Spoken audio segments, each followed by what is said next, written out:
اب قرآن کی آیت کی طرف بھی اگر آپ آؤ، 17ویں پارے میں سورۃ الحج میں اللہ تعالیٰ فرماتا ہے لن ینال اللہ لحومها ولا دماؤها، تمہارا گوشت اور تمہارا خون اللہ تک نہیں پہنچتا ہے، یہ گوشت اور خون نہیں پہنچ رہا، وَلَٰكِن يَنَالُهُ التَّقْوَىٰ مِنْكُمْ، بلکہ اس کے ذبح کرنے کے وقت جو تمہارے دلوں کی نیت ہے وہ اللہ کو معلوم ہے، اسی پر تمہیں اجر و ثواب ہے۔ تم کس لیے کاٹ رہے ہو؟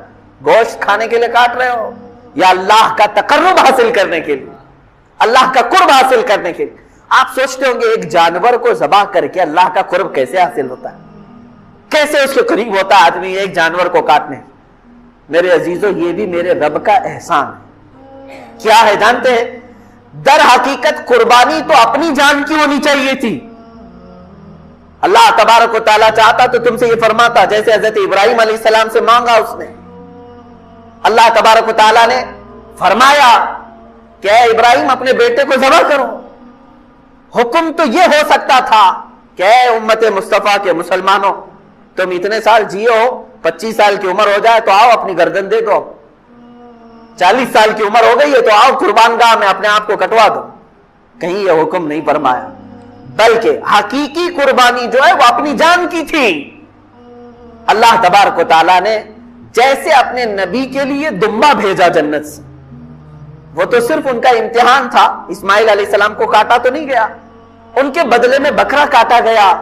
تو رب تبارک و تعالیٰ نے فرمایا اب امت مصطفیٰ کے لیے بھی، بلکہ تمام مومنین کے لیے بھی یہی حکم ہوگا کہ تم کاٹو گے اپنی طرف سے کوئی بکرا یا جانور، لیکن مولا تعالیٰ کی طرف سے تمہاری خود کی قربانی سمجھی جائے گی، تم نے خود قربان کیا ہے۔ اور یہ تصور کب آتا ہے جانتے ہیں آپ؟ قربانی کا جو اصل مفہوم ہے، ظاہر سی بات ہے آپ کے زمانے میں یہ تھوڑا سا مشکل ہے۔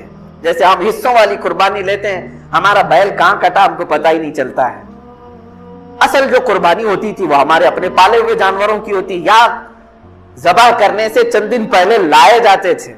اور اس کے آداب میں یہی ہے کہ اگر تم قربانی کا کوئی جانور لائے ہو تو اسے اچھا کھلاؤ پلاؤ اور اس کو سجا کر کے رکھو، اس سے محبت کرو۔ حتیٰ کہ بہت سارے ایسے بزرگ ہیں جنہوں نے یہ بھی فرمایا کہ اسے نہلاؤ دھلاؤ، تمام جانوروں سے اسے الگ کچھ نشانی ڈال کر کے رکھو۔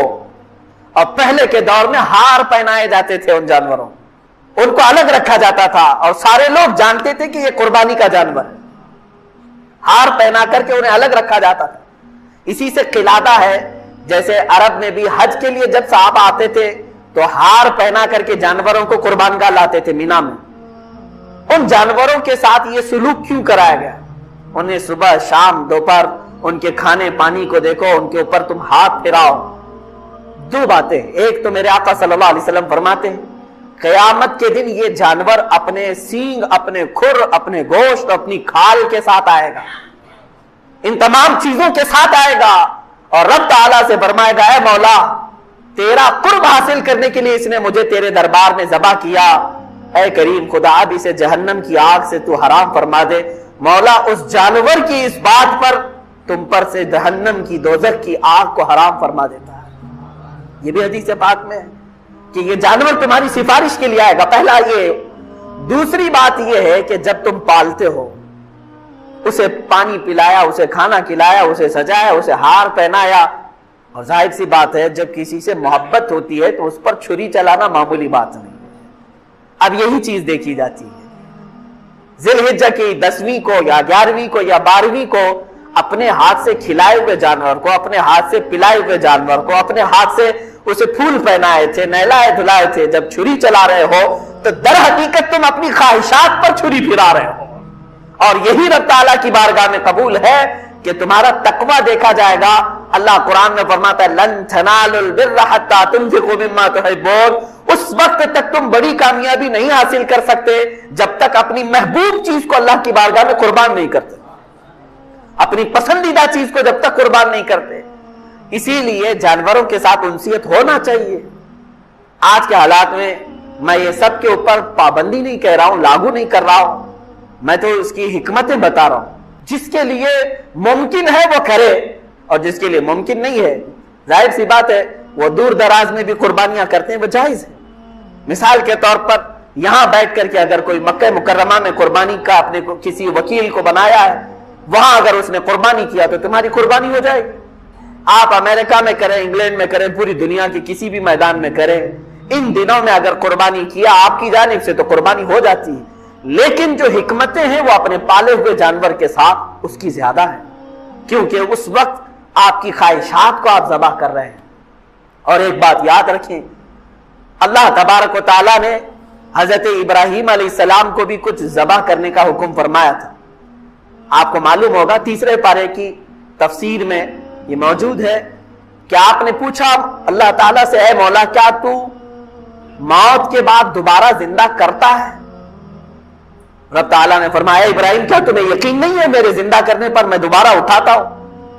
ابراہیم علیہ السلام نے کہا اے مولا کیوں نہیں یقین ہے؟ یقین ہے بالکل، موت کے بعد تو زندہ ضرور فرماتا ہے، لیکن میں چاہتا ہوں کہ اپنی آنکھوں سے ایک بار دیکھ لوں، اپنی آنکھوں سے دیکھ لوں۔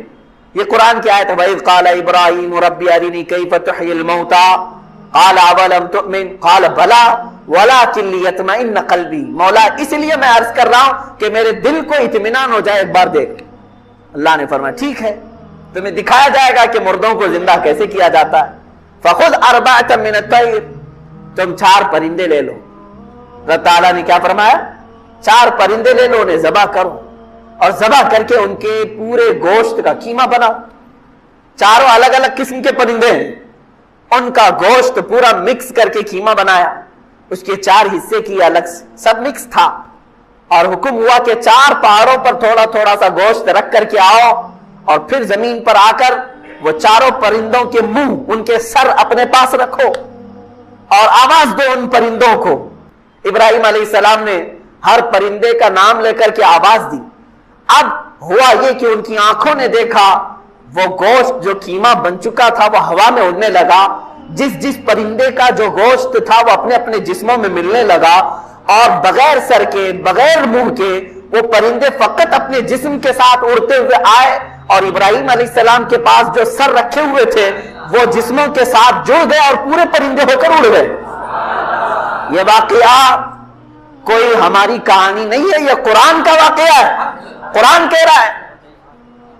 اللہ تعالیٰ نے یہ جو فرمایا، اب اس کے متعلق جو کچھ حکمتیں ہیں، میر عبد الواحد بلگرامی رضی اللہ تعالیٰ عنہ سبع سنابل شریف میں فرماتے ہیں وہ 4 پرندے جو تھے اس میں سے ایک کوا تھا، ایک مرغا تھا، ایک کبوتر تھا اور ایک مور تھا۔ یہ 4 پرندے، ان کے نام یاد رکھنے کے لیے اس لیے میں کہہ رہا ہوں کہ ہر ایک کی اپنی اپنی ایک خصوصیت ہے۔ ابراہیم علیہ السلام نے کیا کیا لیا؟ کوا لیا تھا، مرغا لیا تھا اور کبوتر لیا تھا اور مور لیا تھا۔ یاد رکھیں یہ 4 پرندوں اور ذبح کیا ہے، ذبح کیا ہے۔ قربانی کی بات ہے اس لیے میں بات عرض کر رہا ہوں۔ 4 پرندوں کو کیوں ذبح کیا آپ نے؟ یہی 4 پرندے کیوں تھے؟ اب اس میں صوفیہ اکرام فرماتے ہیں اس لیے کہ ان 4 پرندوں کی کچھ عادتیں ہیں۔ کوا لالچی بہت ہے، لالچ بہت ہے، جتنی بھی چیزیں ڈالیں پھر سے اس کے اندر لالچ ہوتی ہے۔ مرغے کے اندر شہوت بہت زیادہ ہے، شہوت بہت زیادہ ہے۔ شہوت کہتے ہیں یعنی جنسی سکون حاصل کرنے کے ذریعے ڈھونڈنا، میل فیمیل کے ساتھ تعلق قائم کرنا، مرغے کے اندر شہوت بہت زیادہ ہے۔ تیسرا پرندہ ہے کبوتر، اس کے اندر دوستی کرنے کی عادت بہت زیادہ ہے، جلدی دوستی کر لیتا ہے اور پھر اپنے مالک کے ساتھ ہی رہنے لگ جاتا ہے۔ چوتھا ہے مور، اس کے اندر دکھاوے کی عادت بہت زیادہ ہے، خوبصورت بہت ہے اور اپنی خوبصورتی کو لوگوں میں بہت زیادہ دکھاتا ہے۔ جب لوگ دیکھتے رہتے ہیں نا تو پورا کھول کر ناچتا ہے، پر پورے کھول کر ناچتا ہے ان کے سامنے، یہ مور کی عادت ہے۔ اب سنیے صاحب سبع سنابل شریف یہ فرماتے ہیں کوے کی لالچ، مرغے کی شہوت، کبوتر کی دوستی اور مور کا دکھاوا، یہ ساری خطرناک عادتیں ہیں، انسان کو تباہی کی طرف لے جا سکتی ہے۔ لالچ اتنی خطرناک ہے کہ انسان اپنا دین بیچ سکتا ہے۔ آج دین بیچنے والے دکھ بھی رہے ہیں، محض چند سکوں پر، حکومت کے چند ڈالروں پر بڑے بڑے امامے گر گئے، بڑی بڑی خانقاہیں جوتیوں میں آ گئی، معاذ اللہ رب العالمین۔ عزیزان گرامی، یہ لالچ یہ ہے ان کو بہت نیچے کے درجے تک لے آتی ہے۔